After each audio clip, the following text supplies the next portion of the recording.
Top quality और consistent performance के लिए सिर्फ सिल्वर पंप नाम याद रखना। ಇಂದು ರಾಜ್ಯದ 10 ಮಹಾನಗರ ಪಾಲಿಕೆ ಬಂದ್ಗೆ ಪ್ಲಾನ್. ವಿವಿಧ ಬೇಡಿಕೆ ಈಡೇರಿಕೆಗೆ ಆಗ್ರಹಿಸಿ ಪ್ರತಿಭಟನೆಗೆ ಚಿಂತನೆ ನಡೆದಿದೆ. ಬಿಬಿಎಂಪಿಯು ಸೇರಿದಂತೆ ವಿವಿಧ ಪಾಲಿಕೆಗಳ ನೌಕರರಿಂದ ಪ್ರತಿಭಟನೆ. ಕೆಲಸಕ್ಕೆ ರಜೆ ಹಾಕಿ ಬೆಂಗಳೂರಿನ ಫ್ರೀಡಂ ಪಾರ್ಕ್ನಲ್ಲಿ ಪಾಲಿಕೆಯಲ್ಲಿ ನೌಕರರೆಲ್ಲರೂ ಕೂಡ ಪ್ರತಿಭಟನೆಗೆ ಮುಂದಾಗ್ತಾ ಇದ್ದಾರೆ. 10 ಪಾಲಿಕೆಗಳ ನೌಕರರು ಸಾಮೂಹಿಕ ರಜೆ ಹಾಕಿ ಪ್ರತಿಭಟನೆಗೆ ಮುಂದಾಗಿರುವಂಥದ್ದು. ಲಾಕ್ ಸೇಫ್ ಹಾಜರಾತಿ ಪ್ರಕ್ರಿಯೆಯನ್ನ ರದ್ದು ಮಾಡಬೇಕು, ಬಿಬಿಎಂಪಿಯ ವಿವಿಧ ವಾರ್ಡ್ಗಳಲ್ಲಿ ಖಾಲಿ ಹುದ್ದೆಯನ್ನ ಭರ್ತಿ ಮಾಡಬೇಕು ಎನ್ನುವಂಥದ್ದು ಇವರ ಬೇಡಿಕೆ. ಪಾಲಿಕೆ ನೌಕರರಿಗೆ ಆಗ್ತಿರುವಂತಹ ಕೆಲಸದ ಒತ್ತಡವನ್ನ ಕಡಿಮೆ ಮಾಡಬೇಕು.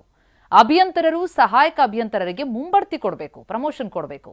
ನೌಕರರಿಗೆ ಆರೋಗ್ಯ ವಿಮಾ ಸೌಲಭ್ಯವನ್ನ ನೀಡಬೇಕು ಅನ್ನೋದು ಇವರ ಪ್ರಮುಖ ಬೇಡಿಕೆ.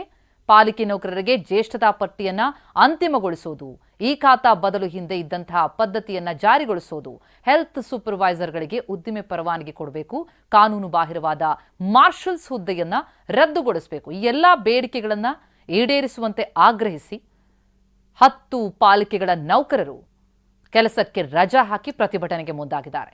ಬೆಂಗಳೂರಿನ ಫ್ರೀಡಂ ಪಾರ್ಕ್ನಲ್ಲಿ ಪ್ರತಿಭಟನೆ. ಯಾವ್ಯಾವ ಪಾಲಿಕೆ ನೌಕರರು ಮುಷ್ಕರಕ್ಕೆ ಮುಂದಾಗಿದ್ದಾರೆ ಅನ್ನುವಂತಹ ಲಿಸ್ಟ್ ನೋಡ್ತಾ ಇದ್ದೀವಿ. ಪ್ರಮುಖವಾದಂತಹ ಅವರ ಬೇಡಿಕೆಗಳಿರೋದೇ ಲಾಕ್ ಸೇಫ್ ಹಾಜರಾತಿ ಪ್ರಕ್ರಿಯೆಯನ್ನ ರದ್ದು ಮಾಡಬೇಕು, ಜೊತೆಗೆ ಖಾಲಿ ಇರುವಂತಹ 6,000 ಹುದ್ದೆಗಳನ್ನು, ಅದರಲ್ಲಿ ಬಿಬಿಎಂಪಿಯ ವಿವಿಧ ವಾರ್ಡ್ಗಳಲ್ಲಿ ಖಾಲಿ ಇದೆ, ಅದನ್ನು ಭರ್ತಿ ಮಾಡಬೇಕು.